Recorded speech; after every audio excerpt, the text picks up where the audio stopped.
guys, I hope everybody's having a great week so far. So the first review that I read was on the new Hulu show, The First. This review basically just gave information about the main actors, the idea the director had for it, the setting, and the plot of the show. I think the reviewer of The First, in this article that I read, was being very subjective in how she describes the show and how the director's meanings and feelings behind the show kind of tie into it. For instance, she describes New Orleans as one of the main stars of the show, which is the setting of The First. So, actually, really do feel persuaded to watch this show once it's available on Hulu at the end of this week. It seems like a really cool idea. It's about a guy that goes to Mars, which is pretty cool. I also love that it's set in New Orleans since I live in Louisiana, and I've been to New Orleans several times, even though I'm not from there. But I think it's definitely worth giving a shot, and I'll check that out later this week. The second review that I read was from USA Today on Jim Carrey's new show called Kidding. And the title of this review actually had underwhelming in the title, but it also gives the show praise in this review as well. But basically this whole review was like reading a Spark Notes of the TV show.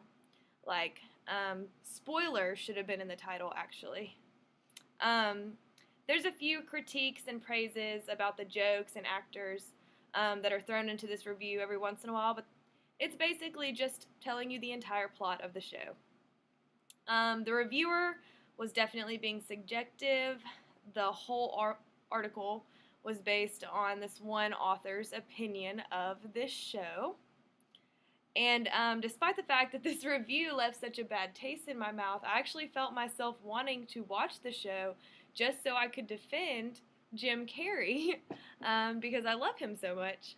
And this author just really did not like this show, I guess. I might check it out once a few episodes show up on Hulu or something like that, but I don't have cable, so I probably won't tune into it every week or anything like that.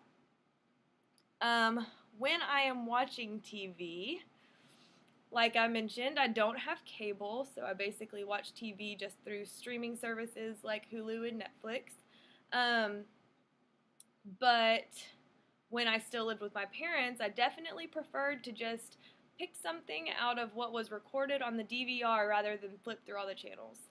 I've always hated flipping through channels, and once the DVR came out, I was super excited because then we didn't have to watch commercials either.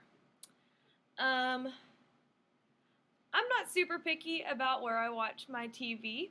Granted, ideally, I would like to be on my couch with a bag of chips or in bed cuddled up in a blanket. But I'll watch TV anywhere. When we used to go on really long road trips with my family, I would just watch Netflix on my cell phone. And even though it was small, it still worked, and I still enjoyed it. So I'm definitely not picky. A time that I've become emotionally invested in a show. So I think I become emotionally invested in most shows that I watch.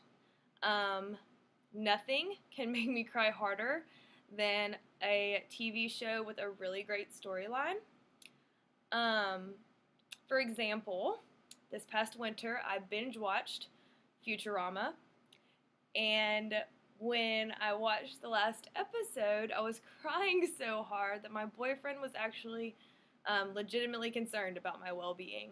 And then I was in denial about the show being over, so I watched the finale again and cried just as hard the second time.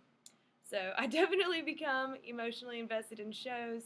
I actually teared up earlier watching the episode of The Office where Jim and Pam get married.